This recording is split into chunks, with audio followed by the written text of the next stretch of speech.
Ciel bleu avec des nuages. En bas, un terrain de steppe avec de petites collines. Il y a une grande falaise. Une île flotte dans les airs, au milieu de laquelle se trouve une immense arène arrondie. Elle accueille les dames et les messieurs qui s'y rassemblent. Extérieurement, l'amphithéâtre a une belle apparence. Il comporte de nombreuses ouvertures en arc et des colonnes. Tout en haut, une structure arrondie se découpe sur le ciel et brille d'une lumière blanche. Une main gantée pointe dans sa direction. Un homme vêtu d'un costume noir classique s'adresse au public. Il parle fort dans le micro et commence la représentation. Ses pieds sont écartés de la largeur des épaules sur le carrelage de l'arène. Il fait une annonce et appelle à la rencontre de son rival terrestre qui persévère dans son objectif. À ce stade, il ne lui reste plus qu'un seul adversaire, qui sortira victorieux cette fois-ci. Un orque énorme et furieux s'attaque à l'épée épaisse de l'homme. Mais que s'est-il passé si vite? Pendant que le présentateur parlait, quelque chose s'est produit en un instant sur l'arme du combattant. L'homme s'agenouille et son épée est posée devant lui sur le sol. Et cette épée est brisée. Le féroce orque vert pousse un grand cri et attaque immédiatement l'homme. L'orque le frappe avec sa masse. Il n'y a presque plus rien qui puisse l'arrêter. Il a un corps très fort et musclé, et son œil gauche brille d'un rouge éclatant. Il semble que la fin soit proche. Un orque en haut, un humain en bas et sans son arme. Que peut faire cet homme face à ce monstre? Une lumière blanche et brillante jaillit de l'impact et traverse l'arène. C'est une collision d'une grande force. Il n'y a rien d'autre autour. À travers la brume blanche apparaît la main d'un homme qui saisit le bras de l'orque avec une arme et l'arrête. Il est de bonne humeur et rit beaucoup. C'est drôle, qui voudrait renoncer à une telle chose à volonté? Il a aussi un corps solide. Une patte énorme et fine d'un monstre noir apparaît derrière eux. Tous les spectateurs regardent avec intérêt. Bien que le chevalier ait une épée brisée derrière son dos dans une main, il frappe l'orque avec l'autre d'un coup puissant. L'orque tombe à la renverse. Bien que l'épée soit brisée, elle peut encore servir au combat dans des mains habiles. L'homme la manie avec force. Il frappe l'orque de son épée à la vitesse du vent, et sa tête tombe. De grandes éclaboussures du sang de l'ennemi apparaissent autour de lui. C'était un mouvement très puissant et spectaculaire de la part du chevalier musclé. Le présentateur du combat rit. Cette fois-ci, il n'a pas eu droit à de nouvelles surprises non plus. De nombreux spectateurs sont furieux de ce résultat et commencent à hurler, et certains réclament à grands cris qu'on leur rende leur argent. Les gradins sont remplis de spectateurs en colère qui crient aux guerriers de sortir ou de mourir. Qui peut l'arrêter? C'est un vrai problème qui vient du ciel. C'est un ancien chevalier du lion ailé, véritable fléau des démons verts et adversaire de la Légion des Abysses. Il s'appelle Damian. Son nom est crié bruyamment dans toute l'arène. Damian se tient debout, son casque enlevé de la tête et posé sur le sol. Knight s'énerve et les traite tous d'imbéciles sourds. C'est Nathan Mayer. L'homme baisse la main pour relever son casque, mais il semble que ce soit loin d'être fini. Il y a des nouvelles surprenantes pour tout le monde. Aujourd'hui, les organisateurs ont décidé d'offrir une surprise spéciale. La porte du mur sera soulevée. Cette fois-ci, il n'y aura pas de nouvelle mise, mais un nouveau jeu. Les gagnants recevront le triple du montant de leur mise. Ceux qui veulent récupérer leur argent n'en recevront que la moitié. Les organisateurs ont également besoin de vivre. Des cris d'indignation s'élèvent des tribunes. Ce n'est pas juste. Il faut leur donner une leçon. Les autres présentent la véritable fierté de leur stade. Il n'est en sécurité ni dans le ciel, ni dans l'eau. Mais sur Terre, cette créature est au sommet de la chaîne alimentaire. Sous la porte, tu peux voir une patte avec d'énormes griffes. L'hôte a le plaisir de vous présenter l'empereur Samuro. Il a une longue queue ascendante. C'est une bête énorme et féroce qui a ouvert grand ses mâchoires. Tout ce qui l'entoure pâlit en comparaison. La terre entière tremble déjà à sa seule présence. Le chevalier accepte consciencieusement ce nouveau défi. Il est cependant très différent de ce qu'on lui avait promis. Il ne lui reste plus qu'à espérer que cette bête soit d'un niveau suffisant. L'homme met calmement son casque. Il est prêt pour un nouveau combat. Rien de plus. Il regarde cette bête sauvage et lui dit de commencer maintenant. Le temps semble s'accélérer plusieurs fois. Les mouvements des ennemis provoquent de puissantes explosions tout autour. La bête est furieuse. Ses yeux brûlent d'une lumière rouge vif. Elle a une épaisse crinière sur le dos et une armure en forme de nageoire autour du cou. Il ouvrit grand la bouche avec ses crocs acérés, juste devant le guerrier humain. Nathan Mayer court vers lui, tenant la même épée brisée. C'est l'histoire d'un homme. Quelque part, derrière un mur, une fille attend quelque chose. C'est l'histoire d'un chevalier courageux et fort. L'histoire d'un homme qui se retrouve au milieu d'innombrables tempêtes, mais déterminé. Il rencontre d'innombrables carrefours du destin. Il y a des personnes malveillantes prêtes à l'utiliser ou à lui faire du mal. Il ne représente pas grand-chose pour eux. Mais cet homme forge son propre destin de ses propres mains. Malgré les obstacles, que chacun voit de ses propres yeux l'histoire de cet homme. Leur chemin n'est pas de tout repos. Tout autour d'eux, il y a des rivières de sang, des cris et beaucoup de luttes pour atteindre leur but et simplement survivre. C'est un vrai guerrier compétent qui sait manier les armes, et son regard ne se porte que vers l'avant. Ne vous détendez pas trop avec ce chevalier. Il ne tolère pas les menteurs et, si possible, les abat avec son épée à la vitesse de la lumière. Terrain vallonné sous un ciel nuageux, de nombreux arbres verts poussent tout autour. Aspen est appelée. Elle doit maintenant courir le long de la route aussi vite qu'elle le peut. Les pieds de 2 chevaliers, vêtus d'une solide armure, s'enfoncent rapidement dans le terrain boisé. Un escadron entier d'orques forts et féroces court à travers les arbres. Ils ont des haches à la main. 2 chevaliers en solide armure s'enfuirent devant eux. Une jeune fille sans casque regarde en arrière vers ces sauvages. Un grand orque se balance au-dessus d'eux, brandissant une hache. Il hurle bruyamment et a de longs crocs acérés dans la bouche. La guerrière court rapidement à sa rencontre. Elle tente de dégainer son épée. Ce moment gênant, il semble y avoir du regret dans ses yeux. Aspen dit qu'il n'y arrivera pas. Soudain, un chevalier apparaît et projette l'énorme bête en arrière d'un puissant coup de pied dans l'estomac. Il a réussi à sauver son compagnon. Aspen les regarde en tenant son épée. Un chevalier costaud, en armure et en casque, se tient debout et tient son épée devant lui. Il demande nerveusement à Aspen s'ils ont encore beaucoup de chemin à faire. Un orque vaincu gît sur le sol devant lui. Ils ne tarderont pas à être renforcés. Ils sont presque là, nous devons nous dépêcher. Mais une armée entière d'orques assoiffés de sang s'approche d'eux par derrière. Warrior est d'accord, s'ils sont déjà proches, cela vaut la peine d'essayer de s'accrocher. Alors que sa compagne s'enfuit, le chevalier la couvre.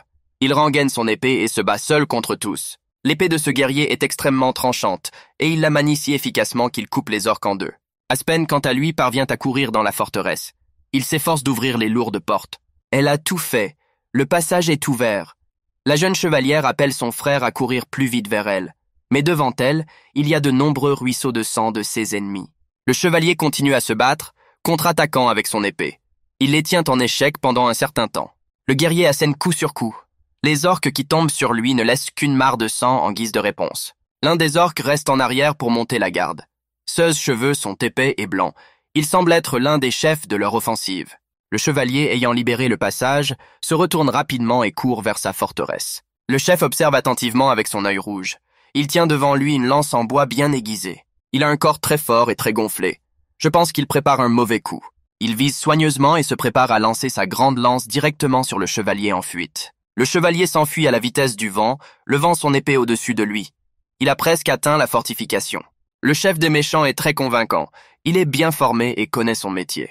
La lance acérée vola rapidement vers le guerrier en fuite. L'homme ne voit pas la lance juste derrière lui. Aura-t-il le temps d'esquiver? Le chevalier aux pieds couverts du sang de ses ennemis court aussi vite qu'il le peut, mais la lance se rapproche de plus en plus. Enfin, il regarde autour de lui, tenant sa fidèle épée près de sa tête. Il lui crie de s'éloigner. Il devrait être capable d'esquiver. Mais du sang apparaît près de sa tête. Qu'est-ce que c'est? C'est Aspen qui est venue à son secours. Elle ne pouvait pas rester sans rien faire et attendre que son ami soit battu.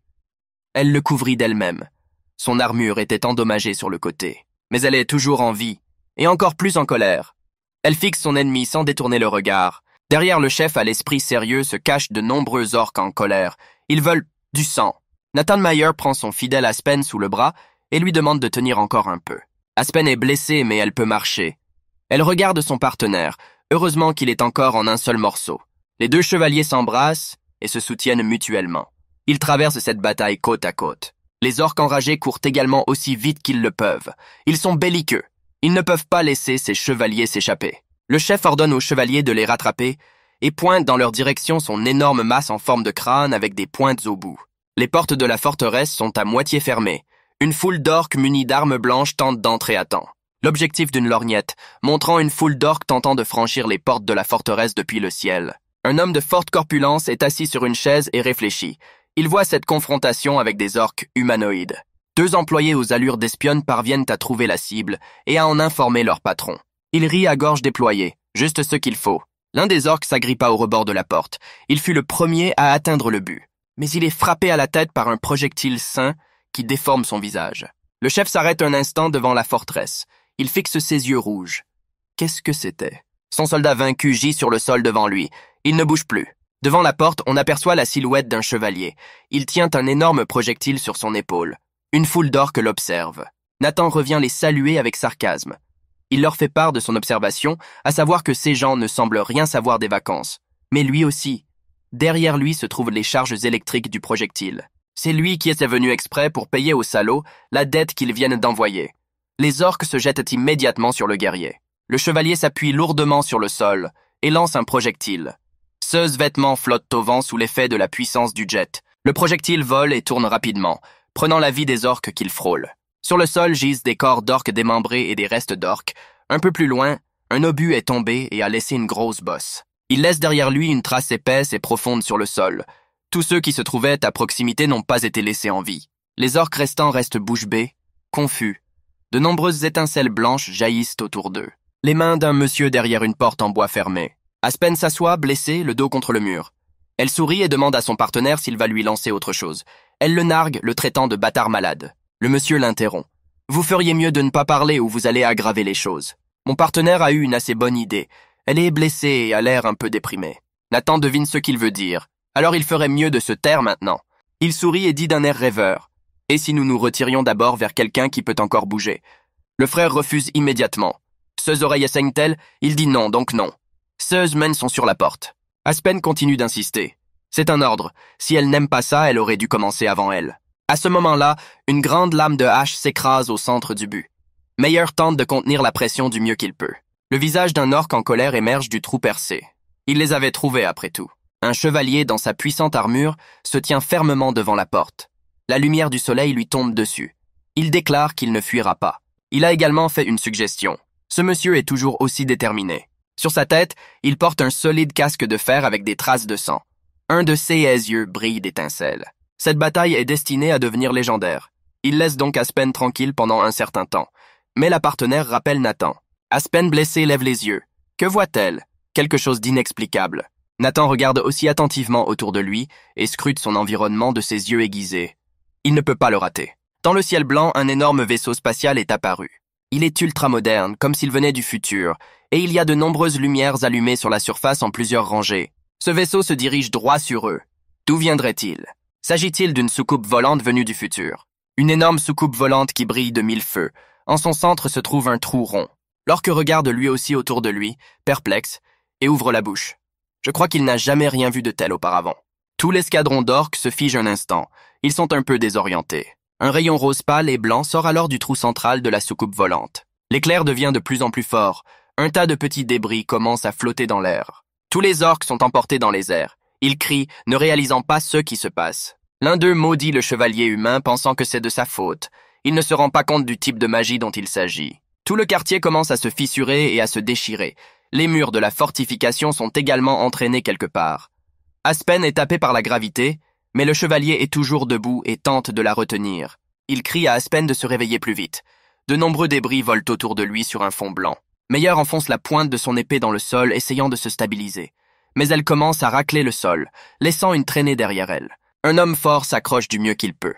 C'est vraiment inhabituel et inattendu. Aspen lâche prise et son ami jure bruyamment. Elle lui crie d'attraper sa main rapidement. Il se tient seul, la main tendue vers le haut. Il appelle de nouveau Aspen à haute voix. Pourquoi ne se réveille-t-il pas? L'homme commence lui aussi à être soulevé dans les airs. Il ne peut rien faire. Cette soucoupe volante avait complètement emporté tout ce qui se trouvait en dessous d'elle, ne laissant qu'un espace vide derrière elle. Aujourd'hui, ce navire volant ultramoderne commence à aller quelque part. Dans la pénombre, on aperçoit les pieds de créatures qui ressemblent à des êtres humains. Elles sont bien habillées. Nathan se plaint d'une douleur à la tête. Où est-il maintenant? Il est allongé sur le sol dans un endroit inconnu. Deux jeunes filles aux oreilles pointues, bien coiffées mais habillées de la même façon, se tiennent devant lui. Knight est toujours allongé, essayant de reprendre conscience. Une sorte de déplacement semble s'être produit. Il est étonné. Ce sont des elfes. Comment est-ce possible? L'homme lève la tête. Il se rend compte que cette espèce d'elfe est différente de celle dont le guerrier a déjà entendu parler. Ce n'est pas possible. Ses mains sont enchaînées. Et il voit devant lui l'un des elfes tenant ce qui semble être un bâton avec une pierre magique. Soudain, un support métallique est placé derrière son cou, l'empêchant de partir. Il veut comprendre ce qui se passe. Il a une corde d'esclave autour du cou et une sorte d'arme magique devant lui. Le bâton est touché et appliqué directement sur Nathan, qui ressent une terrible douleur. La pierre incandescente semble le cautériser. Il est allongé sur le sol comme s'il était mort. De la fumée s'en échappe. Ils ont pêché du poisson frais. La deuxième fille répond que si le guerrier veut continuer à vivre, il doit les achever tous au plus vite. Nathan reste immobile sur le sol à l'intérieur du cercle. Quelle situation embarrassante pour lui, soudain. Les elfes parlent entre eux. L'un d'entre eux lui a-t-il donné des conseils? Peut-être ont-ils aussi parié sur lui. Il ne lui a rien dit. Il lui a juste dit ce qu'il dit habituellement à tout le monde. Le chevalier est penché et essaie de rassembler ses pensées. Il porte toujours son solide casque sur la tête. En haut de la pièce, les portes commencent à s'ouvrir et une lumière blanche passe par l'ouverture. Qu'est-ce qui se passe ici? On dirait qu'il est soulevé quelque part. Est-ce une sorte d'expérience? Une voix forte annonce que de nouveaux guerriers et leurs victimes sont arrivés dans l'arène. En arrière-plan, on aperçoit les tribunes, entièrement remplies de monde. Le chevalier apparaît devant une structure avec des tours et des drapeaux suspendus. L'ambiance est chaude ici. Il semble que quelque chose se prépare ici. Derrière les gradins, des elfes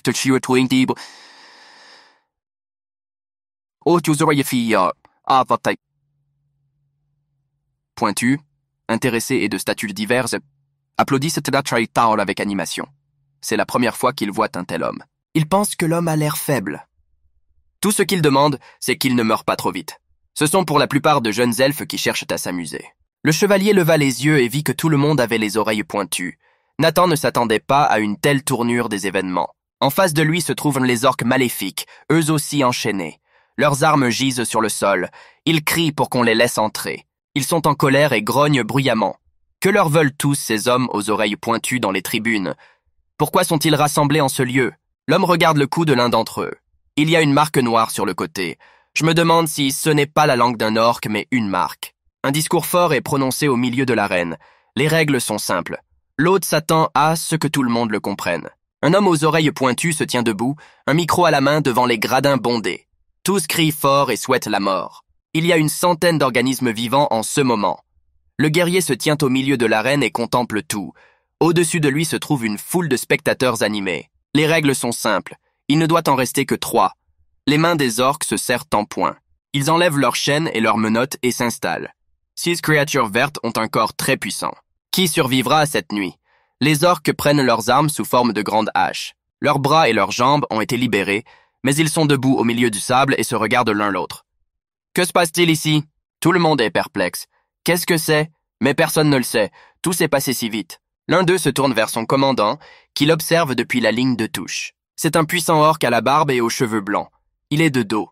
Il a un crâne d'animal avec des cornes sur la poitrine.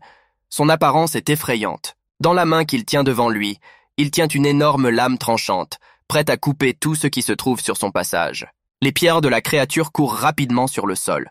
Elle porte un short en lambeaux. Elle crie haut et fort qu'elle ne veut plus être là. C'est un petit esclave. Il lui dit qu'on lui a promis que ce serait la dernière fois. Il le supplie de le laisser partir. L'esclave n'en peut plus. De nombreux spectateurs, très différents les uns des autres, veulent simplement assister au spectacle. Pourquoi oblige-t-il les esclaves à répéter le spectacle? Un homme en costume et à la moustache bien taillée se tient dans l'ombre. Il observe la situation en silence. Une puissante pierre magique flotte au-dessus de l'appareil. Elle émet de fortes étincelles. Il commence à entrer en action. Un tourbillon se forme autour de lui et l'espace se modifie. L'espace semble s'effondrer sous son influence. Il s'agit d'un énorme rayon lumineux, dont l'influence est puissante. Capturez un groupe de créatures hurlant de terreur. Sous votre influence, elles commencent à disparaître. Mon Dieu, et pourquoi ont-ils agi ainsi? L'esclave constate qu'au lieu d'un groupe de créatures vivantes, l'endroit n'est plus que grosses bosses et tas de cendres. Si les créatures de l'arène ne veulent pas se battre, elles peuvent le dire à tout moment. Le lanceur de visage bleu ciel est toujours prêt. L'esclave crie fort et désespérément. Il a les larmes aux yeux. Il pleure sur la poitrine du chevalier suppliant qu'on le sauve. Il ne veut pas mourir, mais il veut que le chevalier l'aide à rentrer chez lui. L'esclave s'est figé, comme si quelque chose l'avait frappé. Le solide gentleman ne comprend pas non plus la situation qui s'est créée, mais ce n'est pas le moment de se relâcher. Les mains de l'homme sont posées sur la poitrine de Nathan, mais soudain, une hache s'abat sur son dos. Le sang gicle sur son dos. Le monsieur est légèrement embroché. Qu'est-ce que c'était? Il regarde avec sa pupille blanche. C'est l'orque vert qui se réjouit. Il a laissé tomber la hache, il vise bien. Il serre le poing et ouvre grand la bouche avec d'énormes crocs acérés. Tes frères l'ont entendu aussi, n'est-ce pas? Ils n'ont qu'à faire pourquoi ils sont vraiment doués. Ils sont faits pour ça. Ils se retrouvent devant les tribunes. C'est l'occasion de faire leurs preuves. Les orques eux-mêmes sont toujours prêts pour ce genre de choses. On leur demande de faire ce qu'ils font déjà. Le commandant se tient à l'arrière et observe son escadron enthousiaste. Il n'a pas l'air de s'en préoccuper non plus. Le chevalier est seul au milieu de tout cela. C'est un véritable défi pour lui. L'esclave crie fort, supplie d'être sauvé et s'enfuit rapidement. Mais l'orque maléfique la rattrape immédiatement et lui assène un coup mortel à la poitrine. Les orques rient aux éclats et frappent de leurs haches tous ceux qui se mettent en travers de leur chemin. Les esclaves affaiblis supplient qu'on les laisse tranquilles. Sur la tête de l'un d'entre eux, un orque a frappé de son gros pied et gît gelé sur le sol. L'homme examine la situation dans son ensemble. Il arrive à la conclusion qu'ils deviennent de plus en plus violents. Un enfant en larmes repose dans ses bras. Il le regarde fixement. La scène est très triste. Le monsieur le regarde. Il réfléchit à la situation. L'enfant ferme les yeux. Il meurt dans les bras du guerrier. Celui-ci lâche la tête du jeune esclave. Les orques se trouvaient maintenant face à ce chevalier casqué assis sur le sol. Une autre proie facile pour eux. L'un des orques le reconnaîtra, car il s'agit du même humain que celui qu'ils poursuivent. C'est vrai, l'orque est venu ici après avoir poursuivi cet homme et une autre femme. Il regarde Nathan d'un air menaçant. L'homme casqué est toujours assis sur le sol. Les orques se tiennent fièrement au-dessus de lui, armes à la main. Ils se tournent enfin vers lui. Est-il prêt à les affronter? L'homme surveille de près ces monstres. Vérifiez-le avec eux. Ces monstres vont faire quelque chose qu'ils savent faire, n'est-ce pas? N'est-ce pas? Il se tient légèrement accroupi, les mains baissées. Elles sont enchaînées. Ensuite, il fera de même. Nathan Mayer se lève. Il a un corps solidement bâti et entraîné. Il est descendu et a joint ses mains. Elles sont gantées et une chaîne est suspendue en dessous d'elles. Il ne faut pas longtemps pour que des orques assoiffés de sang attaquent les humains. Leur but est de tuer. Un orque chauve et musclé s'avance vers l'homme. Sa bouche montre des crocs acérés. Il tend brusquement la main pour attraper Meyer, qui reste là, comme s'il attendait délibérément quelque chose. Soudain, il tend les bras vers les côtés avec force et brise la chaîne. Chaque instant compte. Il appuie fortement sur le sol avec son pied, qui est doté d'une solide armure. Des fissures apparaissent sur le sol. Le chevalier se balance comme à la vitesse de la lumière. Et des éclairs apparaissent autour de son poing. Il frappe l'orque d'un coup de poing juste sous la mâchoire. L'orque est perdu. Il y a de fortes rafales de vent autour du cou. Le monstre vert est beaucoup plus grand que l'homme. Mais son coup de poing l'envoie voler. Nathan était capable de faire face à ce démon, même sans son épée derrière lui. Le corps de l'orque s'envole, impuissant au-dessus du sol, comme emporté par une lumière blanche. Les spectateurs sont impressionnés, car l'orque s'élève encore plus haut que les gradins sur lesquels ils sont assis. Le terrain près du guerrier a été dégagé pendant un moment, mais il n'y avait personne. C'était comme si le chevalier avait développé de puissantes ailes blanches et était devenu insaisissable. Il s'assoit à nouveau sur le sol, mais il est tout à fait alerte. Ses mains ne sont plus entravées. Les orques restants grognent de rage. Comment osent-ils? Il n'y en a qu'un. Que peut leur faire cet humain? Le chevalier s'élance rapidement vers l'offensive. Sa cape flotte derrière lui. Le guerrier casqué a dégainé son épée et la tient dans ses mains. Il est en position de combat. Nathan frappe le cou de l'orque d'où jaillit une grande quantité de sang. L'orque hurle de douleur. Meyer observe attentivement avec son œil bleu. Son casque porte des traces de sang d'orque. Le chevalier se redressa enfin de toute sa hauteur, taché du sang de son ennemi. Il réussit à contre-attaquer de façon spectaculaire. Les restes du corps du monstre vert étaient éparpillés sur le sol près du guerrier. Soudain, un grand orque accro se faufile dans le dos du Meyer qui vient de se battre. Il entoure la tête de l'homme casqué de ses bras énormes. Pendant une seconde, Nathan semble surpris. Ce monstre est 5 fois plus grand que le chevalier. Satisfait, il tient fermement la tête de Nathan sans la lâcher. L'orque soulève le guerrier dans les airs. Celui-ci n'a pas eu le temps de dégainer son épée. Et de ses mains, il tente de s'agripper au bras de l'orque rieur. Mais bien que le chevalier soit beaucoup plus petit en taille, sa force est extrêmement élevée. Il saisit fermement le poignet de son insidieux adversaire. Au prix d'un saut périlleux dans les airs, il se retrouve au sommet, agrippant les poignets de l'orque. Nathan frappe la tête de l'orque avec sa propre tête. Il est affalé sur le sol, créant une énorme bosse avec des fissures dans l'orque. Le chevalier est extrêmement fort, et on dirait qu'il n'a même pas eu le temps de se fatiguer. Il regarde droit devant lui. Qui sera le prochain? Les spectateurs continuent d'observer avec intérêt tout ce qui se passe. Quel beau spectacle. L'homme est debout, les jambes écartées, en alerte. Sa cape est couverte de sang. L'orque suivant court vers lui. Et puis il y en a un autre. Ils ont tous la même taille énorme. Ils semblent de plus en plus en colère. Le chevalier se lève du sol et bondit vers les assaillants. Il ne reste que des étincelles sous lui. La hache tranchante de l'orque vole dans les airs. Il l'a lâchée après avoir heurté le guerrier. Nathan entoure le corps de son ennemi de ses bras et le fait rouler au sol. Il ne peut rien faire et s'écroule simplement sur le sol. Les spectateurs attentifs sont choqués. Ils ne s'attendaient pas à voir cela aujourd'hui. Les fans regardent la scène, bouche bée. Le chevalier continue à se battre avec acharnement, comme un féroce prédateur. Il frappe avec ses mains qui sont couvertes de sang. Il marche alors sur la tête d'un autre orque et l'écrase.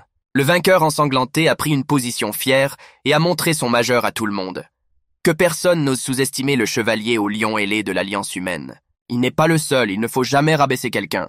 Une pom-pom girl aux oreilles pointues a à peine eu le temps de se couvrir la bouche d'étonnement. Ses yeux s'illuminent. Une autre pom-pom girl est assise à côté de son énorme agent de sécurité masqué. Elle mange du pop-corn et regarde le stade sans détourner le regard. Le sous-capitaine orque demande avec un sourire en coin si je dois aller m'occuper de ceux parvenus. Mais le chef lui répond d'attendre pour le moment. Vous ne voulez pas vous engager dans un combat juste pour augmenter votre nombre. Le véritable carnage se déroule devant eux. Les monstres verts ne peuvent pas s'approcher plus près. Maintenant, il vaut mieux attendre et voir. Nathan brandit sa hache et tue tous ceux qui s'approchent de lui. Rien ne peut l'arrêter. Vous ne devez pas vous retrouver sous une main aussi chaude. L'homme poursuit son attaque, prend un grand élan et lance sa hache sur son ennemi à une vitesse fulgurante. L'arme atteint sa cible. La hache s'enfonce profondément dans le cou de l'orque. Le chevalier attaque à distance. Un gros projectile tombe sur le sol à grande vitesse, réduisant tous ceux qui l'entourent en miettes. Mais il s'avère que le chevalier expérimenté réussit à esquiver ici aussi. Il veut saisir rapidement son épée personnelle. Le chevalier a retrouvé toute sa force. Il la balance. Il n'y a plus aucun moyen de l'atteindre. Le guerrier fait tournoyer son épée en cercle, transperçant tous ceux qui se trouvent sur son chemin. De côté, on ne voit que des traces de balayage et beaucoup de sang des féroces orques. Le casque de Nathan est encore plus ensanglanté. Il continue de le fixer de ses yeux bleus vifs et acérés. Qui ose encore? Un grand orque se tient derrière le chevalier, une lance à la main. Nathan doit riposter et son agilité lui est utile. Un orque se tient également devant lui. Ils entourent l'homme fort. Le monstre vert à l'arrière n'hésite pas à porter un coup fatal à Nathan. Il est également très rapide. Mais le guerrier lève son épée et esquive l'attaque de côté. Seules les étincelles du choc de leurs armes froides restent visibles. La lance est maintenant enfoncée profondément dans la poitrine de l'orque, autour duquel tout se brouille. Nathan donne le coup suivant avec son épée, qui porte une trace de sang. La tête coupée d'un orque tué reste détachée du corps alors qu'elle vole dans les airs. Chaque coup d'épée du chevalier s'avère fatal. Derrière lui, il ne reste plus que le corps sans tête d'un orque qui crache du sang. Rien ne semble pouvoir résister à de tels coups et à un maniement aussi habile de l'épée. La tête d'un orque tué gît sur le sol aux pieds de son compagnon. Quelle horreur pour ces sauvages. Le sous-commandant voit tout ce qui se passe. Il ne peut plus laisser faire. Le commandant est également perplexe. Il semble qu'il n'ait jamais rien rencontré de tel auparavant. Le capitaine Orc croisa les bras sur sa poitrine. Que faire maintenant? Cela nécessiterait une approche différente. Le chevalier s'approche d'eux. Il pose le pied sur le sol taché du sang des orques. Nathan se lève, se redresse et rassemble ses forces. Une légère fumée bleue l'entoure. Il ne porte pas d'armure, mais un t-shirt noir léger et ajusté. Mais on voit que l'homme est en pleine forme.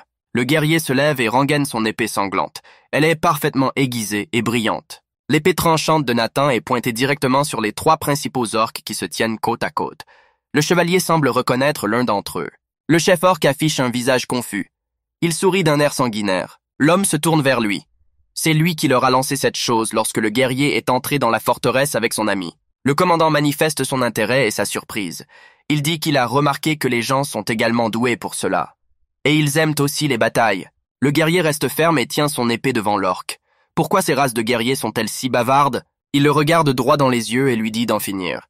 Venez vite. Vous voyez que le chef orc n'est plus tout jeune, même s'il est toujours en pleine forme. Il s'arrête un instant. Le commandant éclate de rire. C'est exactement le genre de combat auquel je m'attendais. Le capitaine reste immobile. C'est vraiment inhabituel et inattendu. Sa main droite, munie d'une énorme lame, s'élance rapidement à la rencontre du chevalier humain. Le chevalier est lui aussi à pleine vitesse et court droit sur lui, tenant son épée horizontalement devant lui. Les tribunes du stade sont entièrement remplies de supporters. Personne ne songe à partir. Le jeune chevalier effectue une manœuvre de fuite. Autour de lui, les traces du virage flottent dans l'air. L'un des supporters, aux oreilles pointues et aux lunettes de soleil, déclare cyniquement qu'il s'y attendait. Un autre demande à son ami s'il veut annuler le pari dans ce cas. De toute façon, les paris seront bientôt clos. Mieux vaut donc continuer à les faire régulièrement. Une jolie fille intéressée regarde sa tablette. Trouvez le gladiateur très humain Midan dans le menu des paris de l'arène. Une petite fenêtre apparaît sur l'écran. La jeune fille confirme son choix de pari pour Midan. Les gradins sont complètement remplis. Tous les supporters se sont levés de leur siège, certains ont levé la main. Ils suivent activement le combat. Un orque armé d'une lame attaque le guerrier, qui parvient à se relever et à se couvrir de son épée. L'homme tombe à genoux. L'orque a réussi à faire tomber Nathan. Il est maintenant au sol. Le monstre vert est dans une position avantageuse et continue d'attaquer. L'homme tombe au sol. Le plus important maintenant est d'esquiver la lame de l'orque. Il s'allonge sur le sol et regarde autour de lui. Une énorme lame tranchante se trouve juste au-dessus de lui. Un orque impitoyable avec des cornes sur le dos prend un élan et esquive. C'est peut-être la fin du combat. Mais Nathan réussit à esquiver. Son agilité et sa rapidité l'aident. Le coup se rapproche, mais ne l'atteint pas. Monster s'est contrarié par la décision. La victoire était proche. Maintenant, il doit esquiver seul. Une jeune fille est assise sur le podium et les observe attentivement d'en haut. C'est assez excitant. On ne peut pas rater ce genre d'habileté. Ce lutteur n'est pas mauvais. En effet, les gens sont toujours les plus mal notés. Il rit à gorge déployée et leur jette des détritus. Une belle fille à la mode aborde son jeune frère de manière ludique et lui demande des conseils. Pensez-vous que l'un ou l'autre deviendra son adversaire à l'avenir? On pouvait voir qu'elle avait confiance en elle et en ses capacités. Ses yeux s'illuminent d'une lumière rouge. Mais son énorme frère casqué n'y voit aucun inconvénient. Il a aussi des oreilles pointues, mais un corps puissant. Son œil est rouge, il se dit « L'essentiel c'est qu'il ait confiance en ses capacités. L'essentiel c'est qu'il a confiance en ses capacités. Quel homme peut rivaliser avec lui? Meilleur a un œil bleu, il a un regard tenace et fort, il regarde vers l'avant et seulement vers la victoire. Il admet que c'était un peu plus problématique qu'avant. Il donne un coup d'épée à son adversaire, qui allait à présent. Une nouvelle victoire en douceur et à la vitesse de l'éclair. Le reste de l'équipe d'orques se fige dans l'incompréhension. Ils n'en croient pas leurs yeux.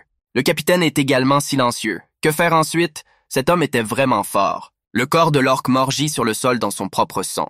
Mais ce n'est pas suffisant. Nathan va de l'avant. Après tout, ce guerrier n'en a pas encore fini. Son œil gauche brille d'une lumière bleue intense. L'assistant capitaine mort est loin. Les sables ont emporté l'un des plus puissants frères orques. Devant le guerrier se trouvent les 3 orques restants. Au milieu se trouve leur chef. Il l'a senti, ce chevalier est vraiment une personne inhabituelle. Il lui tend la main et l'invite à rejoindre son équipe. Le capitaine lui promet qu'ensemble, ils atteindront le sommet. Dans les tribunes, les spectateurs crient fort. Ils ne veulent pas de trêve. Qu'ils se battent. Plus de discussion. Le commandant orque l'ignore. Il dit simplement de regarder ces barbares non civilisés. Nathan s'arrête un instant et écoute. Que se passe-t-il ici? Cet homme est un chevalier et il est un commandant de légion. Ils se complètent parfaitement. En les unissant, on peut faire beaucoup. Et ces fanatiques aux longues oreilles ne trouveront jamais la paix dans leurs yeux. Qu'en dira le glorieux chevalier? Le redoutable chevalier reste la tête baissée, comme ce capitaine orque parle à l'improviste. Le guerrier exprime son incompréhension. Les orques flanchent-ils autant lorsqu'ils cessent de dominer? Est-il vraiment si malade? Le chevalier se prit la tête d'une main et s'inclina légèrement. Ces nains pervers et leurs goûts étranges ne l'intéressaient pas du tout. Il n'est là que pour retrouver Aspen, et rien d'autre n'intéresse cet homme dans cet endroit. Le capitaine sourit, quel talent à gâcher. Il se précipite immédiatement sur le chevalier, espérant le frapper au bon moment. Mais Nathan parvient à tirer son épée à temps. Ils s'affrontent de près, l'arme d'un orque contre l'épée d'un chevalier. À cette époque, il y avait de grandes portes en briques dans le sable. Un bruit étrange provient de la porte, qui commence à s'ouvrir lentement. L'obscurité régnait au-delà de la porte, et rien n'était visible, si ce n'est l'horrible et énorme tête d'un monstre. Les orques le regardèrent avec crainte, ne réalisant pas ce qu'ils feraient si la bête sortait. La bête se précipita dans l'arène, ouvrit ses mâchoires et rugit bruyamment. Les spectateurs ont attendu trop longtemps son apparition. Le monstre était l'éternelle mascotte de leur stade, Yebouni. Son départ a été solennellement annoncé par le speaker. Nathan demanda au capitaine surpris ce que c'était. Il ne semblait pas savoir à quel genre de monstre ils avaient affaire. Pendant qu'ils discutaient, le monstre avait déjà complètement dominé l'arène, dévorant vicieusement l'orque, la bouche couverte de sang. Yebouni avala l'orque avec facilité. Il faisait des bruits horribles. Il ne semblait pas avoir assez à faire. À ce moment-là, le monstre remarqua la nouvelle victime. Il la regarda d'un air chassé. Yebouni tourna son regard vers les participants, les yeux du monstre brillant d'une lueur jaune. La bête s'est approchée, a déployé ses ailes et s'est mise à dévorer voracement une autre personne. Le mastodonte choisit le capitaine orque et Nathan comme victime. Ils se mirent en position de combat, prêts à repousser les attaques. Nathan n'était pas content de la tournure des événements, il en avait assez de ces orques, et maintenant ce monstre entrait dans l'arène. À ce moment-là, les mains du capitaine orque s'étendirent dans le dos du chevalier et cherchèrent Nathan. En un instant, le capitaine entoura le chevalier de ses bras et le malmena afin qu'il ne puisse plus bouger. L'orque donna l'ordre d'agir maintenant. Une lame d'épée acérée brilla devant les yeux du chevalier. L'un des orques planta son épée directement dans l'estomac de Nathan, le sang jaillissant du corps du chevalier. L'orque avait fait son travail, la tâche était accomplie. Maintenant il pouvait s'enfuir. Le commandant orque ne put s'échapper. Il tomba au sol avec le chevalier. La bête s'approchait déjà d'eux. Elle était impatiente de se nourrir de sa nouvelle proie. En fait, l'épée de l'orque a transpercé le corps du capitaine, et Nathan et lui sont restés immobiles sur le sol. La bête ouvrit complètement sa gueule et s'approcha de sa victime. Yebouni grogna bruyamment. Le monsieur avait déjà dit adieu à sa vie, il s'est excusé auprès d'Aspen. Nathan pensa que c'était tout ce qu'il pouvait faire et resta immobile sur le sol. À ce moment, le chevalier entendit que la jeune fille souhaitait être dans un endroit plus sûr.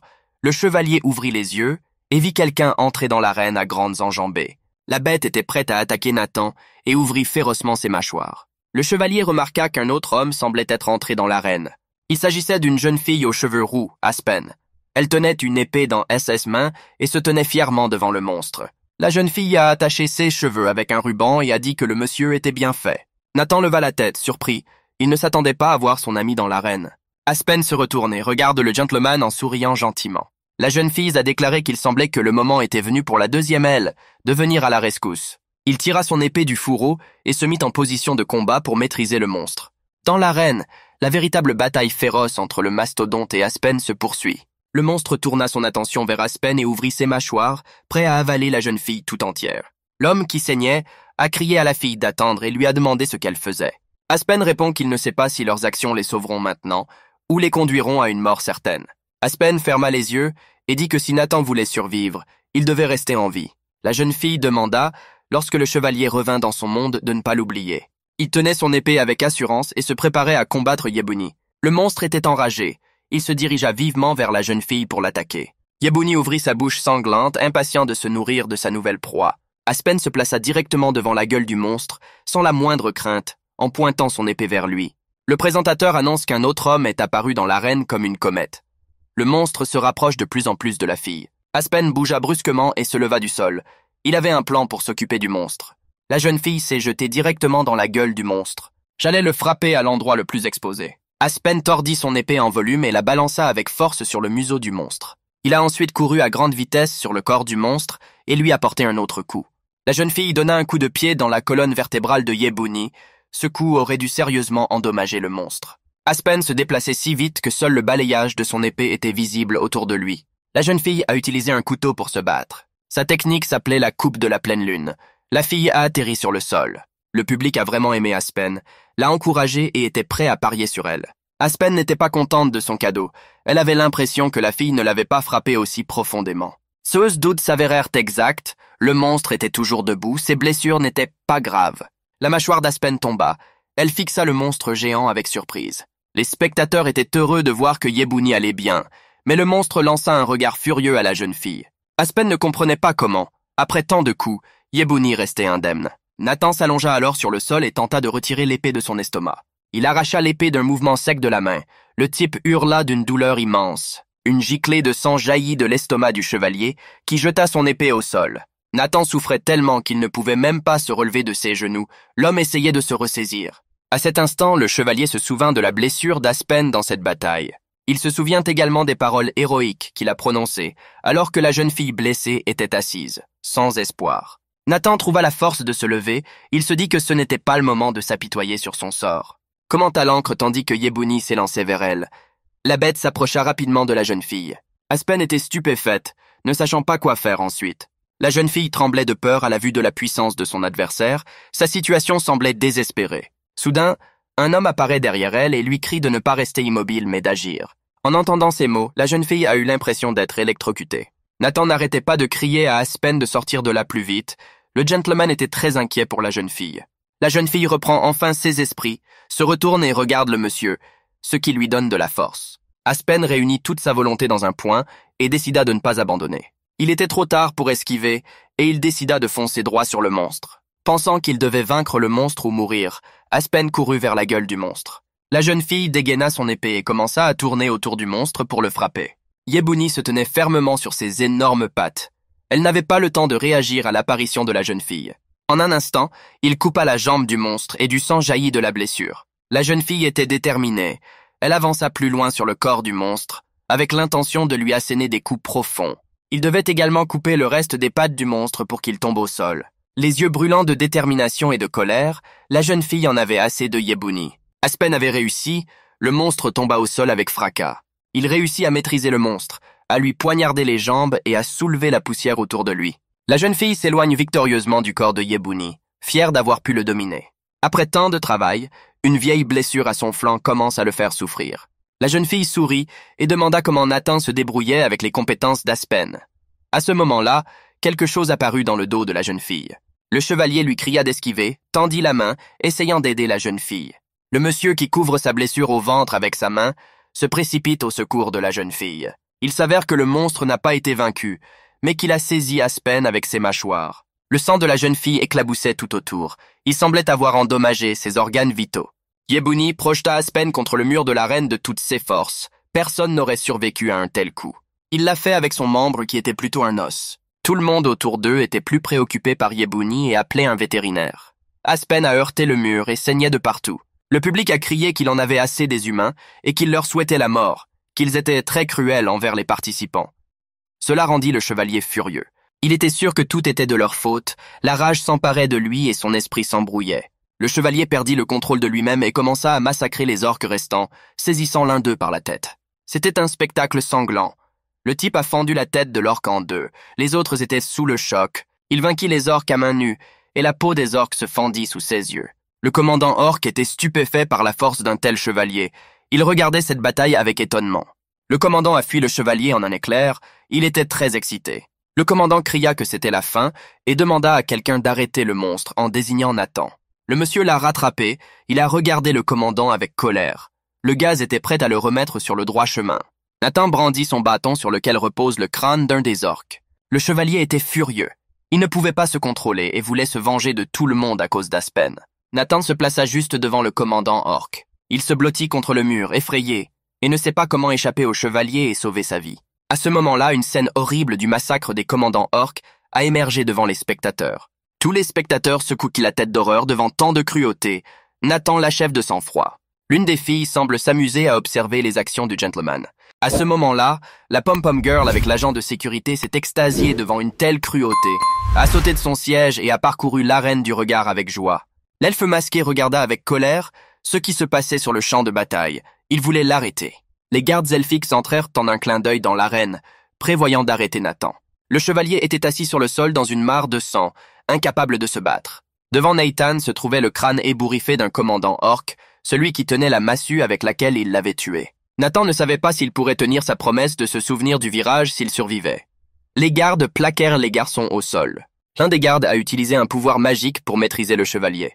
Un elfe obèse vêtu d'un costume jaune marchait dans le long couloir. Il s'agit manifestement d'un gros bonnet, et les hommes lui demandent d'ouvrir la porte. Derrière elle se trouvait un gentleman. La pièce était sa prison. Nathan est suspendu par des chaînes. Il ne peut pas s'échapper de là. L'elfe au costume jaune était très en colère à la vue du chevalier. Il était très mécontent de ses actions. Nathan le regarda calmement, l'œil brillant, le masque couvert de sang. La chevalière avait une profonde blessure au ventre causée par l'épée des orques, et elle saignait. La prison du chevalier avait un air sinistre, sans la moindre goutte de lumière. L'atmosphère était intimidante. Des bruits de pas se firent entendre. Quelqu'un était entré dans le donjon et s'approchait du garçon. Nathan est suspendu par des chaînes. Le jeune homme a la tête tristement baissée. Le monsieur a levé la tête et a dit qu'il avait juste soif. Le gros homme se trouvait avec lui dans la pièce et lui demanda d'un ton furieux s'il savait ce qu'il avait fait. L'homme le gifle. Le monsieur a répondu qu'il avait été traîné ici de nulle part et qu'il disait n'importe quoi. L'homme est redevenu furieux et a arraché la matraque électrique aux gardes. Un homme a violemment électrocuté un monsieur pour le blesser davantage. Nathan, qui se tordait de douleur, a poussé un grand cri et des décharges électriques ont explosé autour de lui. L'homme était persuadé que Nathan ne comprenait pas très bien ce qui était le divertissement le plus important et le plus lucratif de l'endroit. Rien ne les amuse plus qu'un combat sanglant. Et pour que ce ne soit pas ennuyeux à regarder, ils alimentent l'intérêt avec des paris. À ce moment-là, un homme habillé en gladiateur entre dans l'arène. Ce genre d'affaires dans le royaume céleste était très soigneusement planifié. Un homme se battait avec un monstre. Le monstre l'attaquait furieusement en poussant de grands cris. Il pêchait des espèces terrestres comme les humains pêchent des poissons dans une rivière.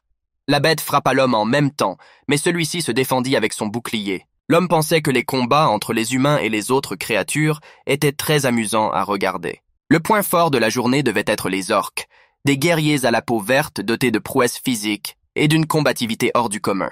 Ils étaient imprégnés de masculinité et débordaient du goût de l'audace brutale, allant même jusqu'à utiliser des esclaves survivants pour y parvenir.